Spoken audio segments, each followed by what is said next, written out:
एक लकवे के मरीज को अगर लकवे की परेशानी से बाहर आना है, अपनी हालत दोबारा सुधारनी है, तो उसके लिए बहुत ज़रूरी हो जाता है ये समझना कि आखिर जो लकवे की समस्या है वो है क्या, किस कारण से हुई और वो ठीक कैसे हो सकती है, वो व्यक्ति अपने आप को वहां से बाहर कैसे निकाल सकता है। और इसी तरीके से बहुत ज़रूरी हो जाता है उस परिवार के सदस्यों के लिए ये समझना कि ये जो बीमारी है ये क्या है और किस कारण से हुई, ताकि वो अपने परिवार के उस सदस्य को उस समस्या से सही समय पर या ये कहें समय रहते उसे बाहर निकाल पाएंगे। तो चलिए शुरू करते हैं वीडियो और सबसे पहले जानते हैं कि जो लकवे की समस्या है ये है क्या। जनरली अगर आप किसी से पूछेंगे कि लकवे की समस्या क्या है या लकवे में क्या होता है, तो वो आपको कहेगा कि मेरे हाथों में प्रॉब्लम आ गई है, या मेरे पैर में प्रॉब्लम आ गई है, या मेरी हाथ की नसें काम नहीं कर रही हैं, पैर की नसें काम नहीं कर रही हैं, तो ये लकवा है। लेकिन असल में जो समस्या है वो आपके हाथ में नहीं है, वो आपके पैर में नहीं है, वो समस्या कुछ और है। मैं क्यों कह रहा हूं ऐसा, आप 2 मिनट के लिए सोचिए। जब किसी को लकवा होता है और डॉक्टर के पास आप जाते हैं, तो क्या डॉक्टर आपके हाथ का एक्सरे करवाता है? क्या आपका पैर का एक्सरे कराता है या आपकी बॉडी का एमआरआई कराता है? नहीं। वो क्या कराते हैं? वो आपके ब्रेन का एमआरआई कराते हैं। क्यों कराते हैं? क्योंकि लकवे की जो समस्या है वो हाथ पैरों की समस्या नहीं है, वो नसों की मांसपेशियों की समस्या बिल्कुल नहीं है, वो समस्या होती है आपके दिमाग की। अब दिमाग की समस्या क्या है और कैसे दिमाग के कारण लकवा हो जाता है, ये समझना बहुत इंपॉर्टेंट है। हमारा जो दिमाग है वो क्या करता है, वही ऑर्डर देता है ना कि हाथ को कब हिलना है, कितना हिलना है, कैसे काम करना है, कितनी फोर्स लगानी है। अभी जैसे मैं बोल रहा हूं तो उंगलियां चल रही हैं, पैर हिल रहे हैं, तो ये कौन ऑर्डर दे रहा है, कौन कमांड दे रहा है? हमारा ब्रेन कमांड दे रहा है। लेकिन अगर किसी कारण से हमारे ब्रेन के किसी हिस्से को नुकसान पहुंचता है, तो क्या वो ऑर्डर वहां तक आ पाएंगे? क्या हाथ को पता चल पाएगा मुझे कितना हिलना है, कैसे हिलना है, मुझे ऊपर उठना है या मुझे उंगलियां हिलानी है? नहीं। और जब नहीं चल पाएगा इस बात का पता, तो हमारा शरीर एक्टिविटी नहीं कर पाएगा। कुछ ऐसा ही होता है लकवे में। क्यों होता है, कैसे होता है, इसको समझते हैं। असल में जो लकवे की समस्या है ये आपकी बॉडी में हो रही शुगर और कोलेस्ट्रॉल का एक नतीजा होता है। क्यों?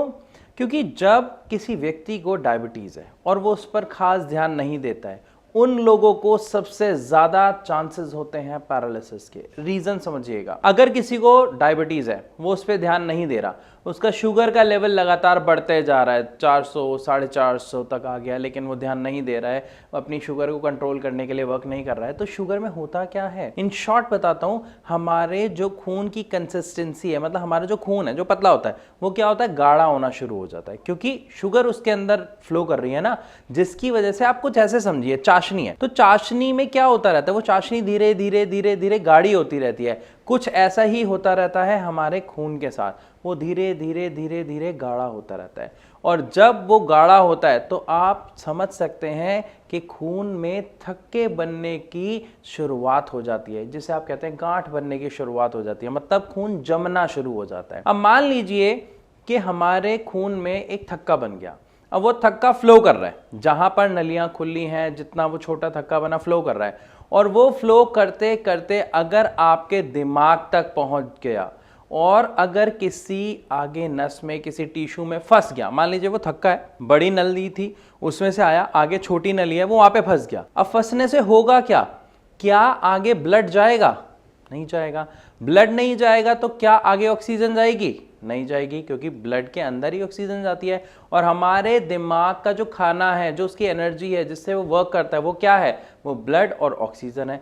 जब हमारे दिमाग को ब्लड और ऑक्सीजन नहीं मिलेगी तो वहां पे क्या होगा? वो गांठ की वजह से आगे फ्लो नहीं गया, जिसकी वजह से दिमाग के जो टिश्यू हैं वो मर जाते हैं, खत्म हो जाते हैं, जिसकी वजह से पैरालिसिस अटैक होता है। तो हमें क्या समझ आया यहाँ पे कि जो पैरालिसिस की समस्या है वो किसकी समस्या है? हमारे दिमाग की समस्या है। और दिमाग में क्या हुआ, दिमाग के एक हिस्से में जहां पर आगे ब्लड और ऑक्सीजन नहीं गया खून के थक्के की वजह से, वहां पर वो टिश्यू मर गए, जिसके कारण पैरालिसिस हो गया। इसके बाद एक और दूसरा कारण होता है जिसे हम कहते हैं ब्रेन हेमरेज। वो क्या होता है, वो आपके हाई बीपी की वजह से होता है। जब आपके हाई बीपी के कारण आपके दिमाग में कोई नस फट जाती है और वहां पे खून फैलता है, तो जो खून फैलने से जो टिश्यू हैं वो मर जाते हैं, उसके कारण पैरालिसिस अटैक आता है। तो ये दो तरीके के अटैक होते हैं जिसके बारे में हमने बात की, या हम ये कहें ये दो तरीके का लकवा होता है।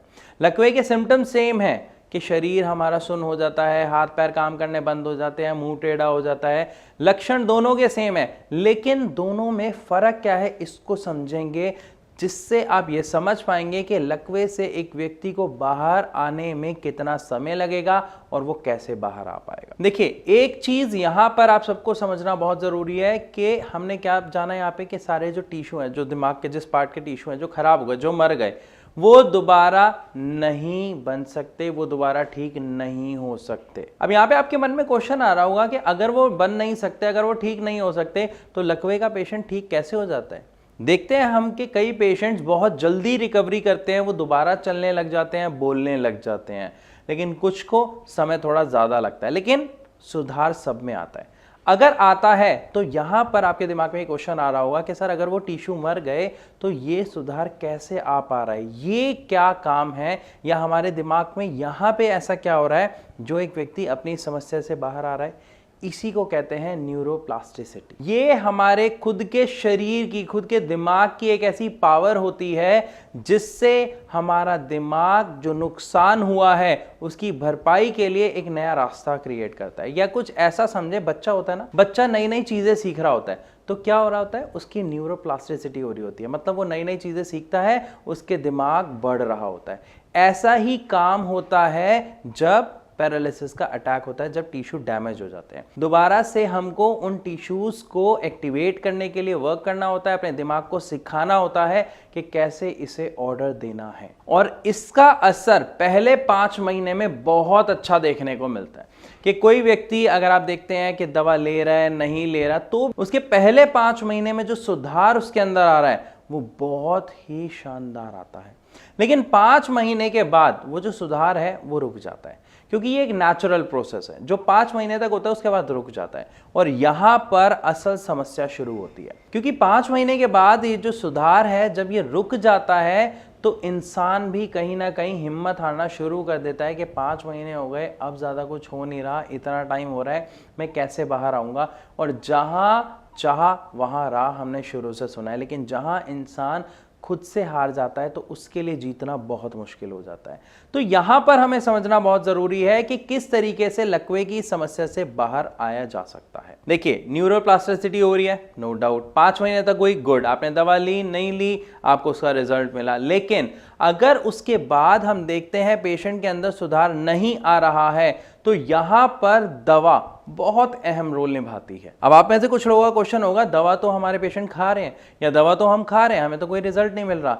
एक चीज ध्यान से सुनिएगा, जो आप दवा खा रहे हैं, क्या आपने उसे टेस्ट किया, क्या आपने चेक किया? एक बार आप गूगल तो करिए, उसके नाम को चेक करिए, ये दवा किस काम के लिए यूज हो रही है जो आप खा रहे हो। क्या ये आपकी न्यूरोप्लास्टिसिटी से रिलेटेड कोई वर्क कर रही है?